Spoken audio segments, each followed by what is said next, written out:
करों के विभिन्न प्रकार लिखिए। तो विभिन्न प्रकार निम्नलिखित है।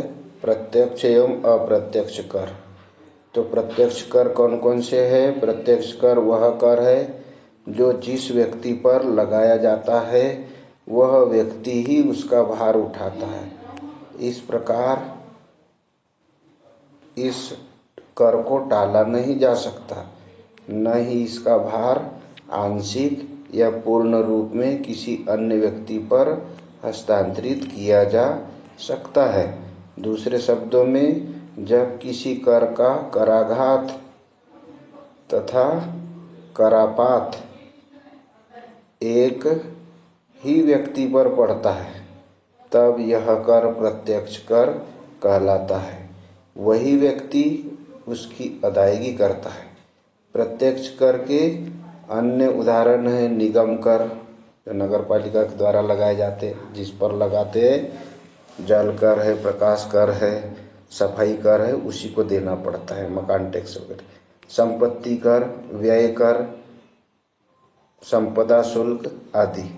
अप्रत्यक्ष कर या परोक्ष कर क्या है? जो कर किसी एक व्यक्ति पर लगाए जाते परंतु उनका भुगतान पूर्ण अथवा आंशिक रूप से दूसरे व्यक्ति करे, वे अप्रत्यक्ष या परोक्ष कर कहलाते हैं। किसी व्यक्ति पर लगाते दूसरा व्यक्ति, यानी उसको टाला जा सकता है, दूसरा व्यक्ति उसका भुगतान करे, तो उसे अप्रत्यक्ष कर कहते हैं। अप्रत्यक्ष कर का भुगतान करने का दायित्व तथा कर का मौद्रिक भार भिन्न भिन्न व्यक्तियों पर पड़ता है। इस प्रकार उत्पादन कर, सीमा शुल्क, आबकारी, बिक्री कर इत्यादि अप्रत्यक्ष कर के उदाहरण हैं। बी, आनुपातिक कर या प्रगतिशील या प्रतिगामी कर किसे कहते हैं? तो आनुपातिक कर किसे कहते हैं? आनुपातिक कर वह कर है जिसमें सभी आय स्तरों पर एक ही दर से कर लगाया जाता है, अर्थात चाहे आय घटे या बढ़े परंतु कर की दर एक ही समान रहती है। तो इसमें दूसरा आता है प्रगतिशील कर। प्रगतिशील कर वह कर है जिसकी दर आय बढ़ने के साथ बढ़ती जाती है। प्रगतिशील कर में कम आय स्तर पर कम दर से तथा अधिक आय स्तर पर अधिक दर से कर आरोपित किया जाता है। तीसरा कर आता है प्रतिगामी कर। तो प्रतिगामी कर उस कर को कहते हैं जिसका भार अमीरों की अपेक्षा गरीबों पर अधिक पड़ता है। जैसे जैसे कर योग्य आय बढ़ती जाती है, कर की दर घटती जाती है। सी आता है विशिष्ट एवं मूल्यानुसार कर। विशिष्ट कर एवं मूल्यानुसार कर।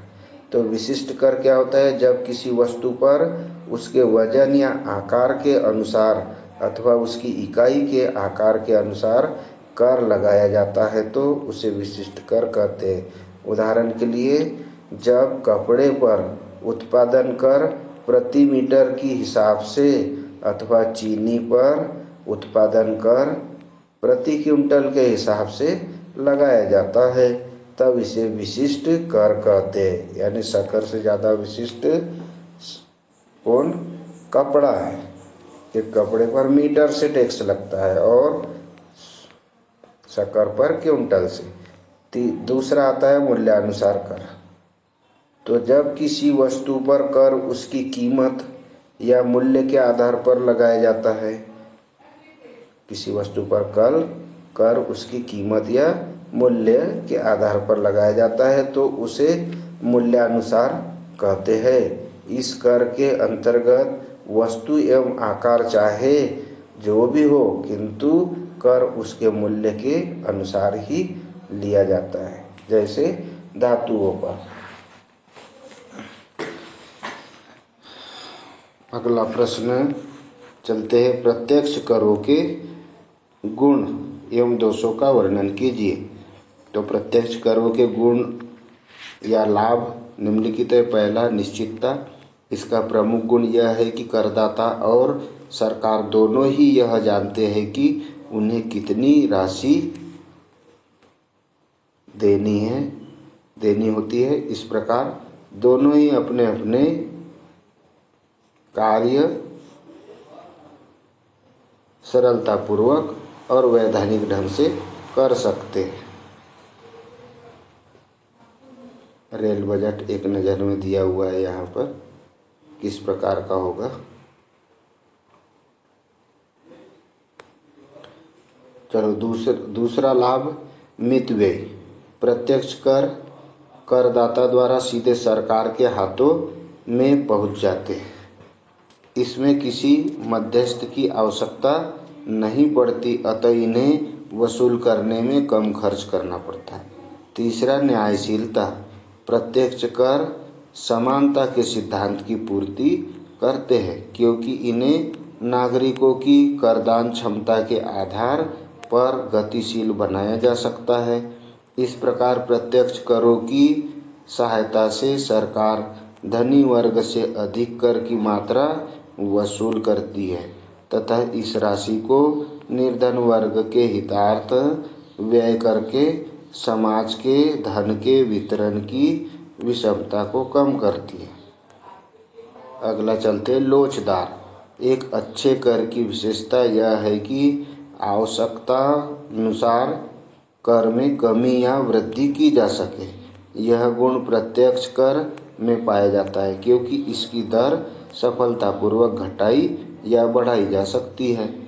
पांचवा आता है उत्पादकता। प्रत्यक्ष करों से प्राप्त आय का उपयोग देश के आर्थिक विकास में किया जाता है, जिससे राष्ट्रीय आय में वृद्धि होती है।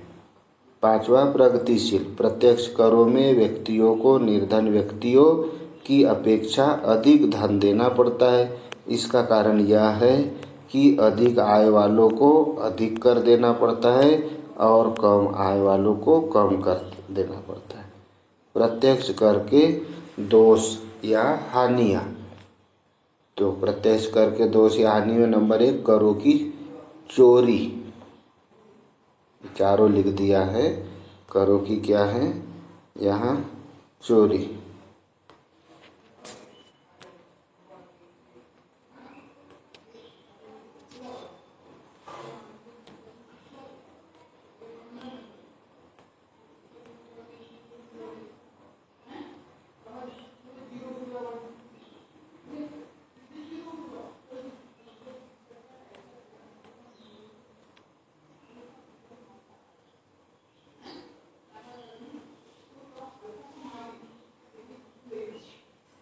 यहाँ पे भी आएगा कर।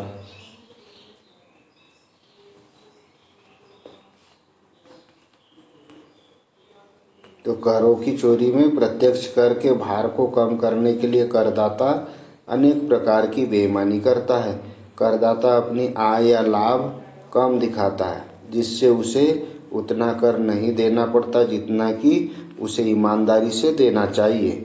फिर दूसरा आता है असुविधाजनक। तो प्रत्यक्ष कर में करदाता को बहुत सुविधा होती है, क्योंकि करदाताओं को उनका भुगतान करने में कई औपचारिकताओं को पूरा करना पड़ता है।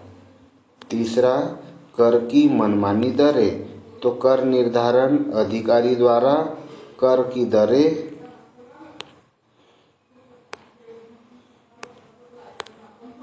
निर्धारित होती है। इसमें करदाता की क्षमता का कम ध्यान रखा जाता है, अतः प्रत्यक्ष करों के संबंध में यह कहना कठिन है कि वास्तव में न्याय संगत है या नहीं। चौथा दोष आता है या हानि, करदाता को मानसिक कष्ट।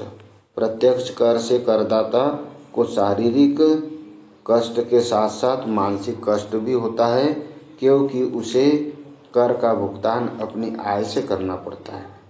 पांचवा उत्पादन पर कुप्रभाव। प्रत्यक्ष करों का उत्पादन पर बुरा प्रभाव पड़ता है, क्योंकि धनी वर्ग को इस प्रकार के करों का भुगतान अपनी जेब से करना पड़ता है, जिससे बचत में कमी आती है।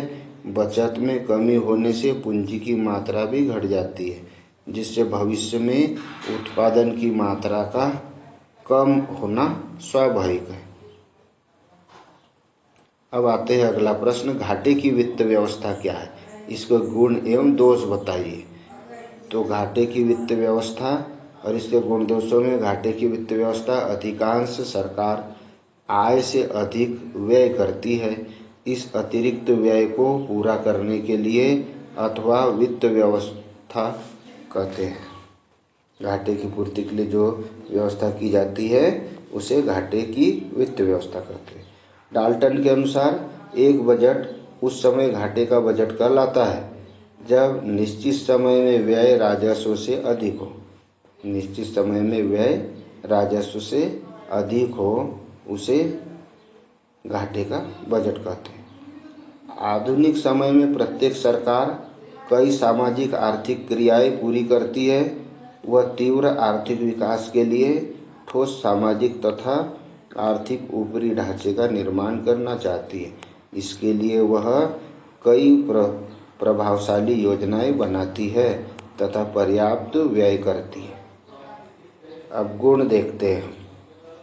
घाटे की वित्त व्यवस्था के गुण कौन कौन से? तो घाटे की वित्त व्यवस्था से कीमतें धीमी गति से बढ़ती है कि आर्थिक विकास को प्रोत्साहित करती है, जो कि आर्थिक विकास को प्रोत्साहित करती है।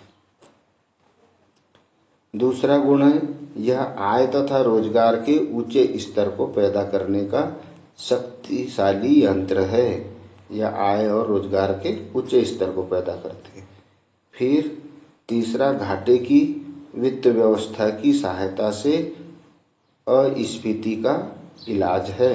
घाटे की वित्त व्यवस्था अस्फीति दूर हो जाती है, इलाज किया जाता है जिससे कीमतों का नीचे की ओर संचलन रोक लिया जाता है।